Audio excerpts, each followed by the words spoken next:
Liet be jasiasa matere ng'eny. Wachek duru. Aya. Koro Linda ni en ang'o? Ang'o mu Linda? By the way, ji penjore ka, ji wacho ni Linda Mwananchi. Ni mano Kweth machielo. Jomoko wacho ni Linda ground, mano Kweth machielo. Pogruok ni kanye. Mae penjo maduong' manitiere ka. Giduto king'iyogi to jokanyo mag ODM nitie. Mak mana ni Linda Mwananchi chal ka gima nitiere kweth moko mag josiasa mawuok tenge ma samoro riwore kodgi. Modi king'iyo kweth maru, un jo ODM koso sewe ODM? But wan jo ODM kendo wan jo ODM matimata. Gimomiyo wan waluongre ni Linda Mwananchi, ineno kane baba donje wach broad based gi jatend piny Maruto. Odonje broad based, ok nodonje broad based ne dwani mondo tigi sirikal. Odonje broad based nikech wach mane timre pinywa ma Kenya ndalogo. Kwa weche Gen Z nobiro momako Ruto malich matimata. Baba wacho ni yani kara mondo piny odhi mokethre, wadonj ka mondo walos wachni.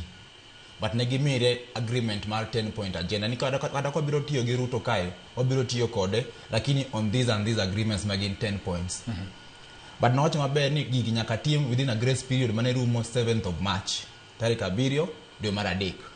Ema nomiyo jatend piny mar Ruto mondo wach mar 10 point agenda mondo los motiek wachne. Mano nego beni koko timre ba isechego.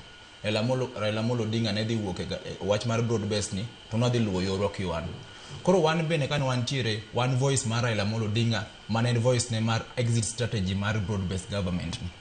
Koro momiyo wan bende kan no koro gik mane Raila wachre gi Ruto mano ndikre godo KICC as time was going by gigok ne timre. Omiyo neno ka jatendwa ma Edwin Sifuna man SG mar ODM no chako neno ka koro gigi there's no sign ni gigi dhi timore to chako voice them out. Magik mano chako voice out ka pod Raila pod ne ngima. To dhi mbele voice out nyaka kawuono. Unfortunately, the other side of ODM milongo ni Linda. To nilonge ni Linda Tumbo, jomoko ma Order Linda ground. Okay, anapa ni Linda Tumbo nikech king'iyo gi maber Linda ground. Okay, Linda ground mi wacho no. King'iyo gi maber, onge gimoro ma gitimo maduong'. Actually, they are going against everything mane baba otemo wacho gi jatend Ruto. To gin gi amon koro kare mondo ging'i gik mane baba wacho e broad based ka, koro ging'iyo gi to gilinda igi. Girango gini magidhi against mane Raila wacho. Number 1, kane Raila ne wacho wach 10 point agenda, nitie weche mane bedo tackle kata bedo handle e wach 10 point agenda ni.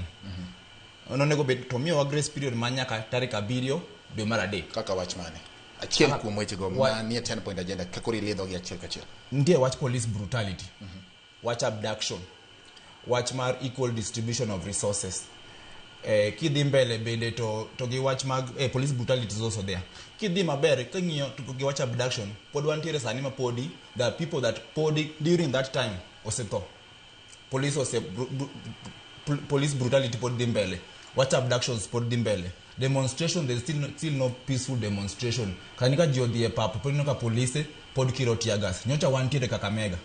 Ka wantiere Kakamega police okiro no tear gas. Nyocha watimo wabago romo amoro Kitengela police timo tear gas. Magik mane Raila Odinga na wacho maber ni seche makoro watimo gini gi broad based gi Ruto ni. Magik moko ber ka timre kanyo. Alright. Winjo kamano. Is equal distribution of resources. But magi mapod ok timre. Sani chuno nyaka pod idhi milam Ruto ka Nyasaye.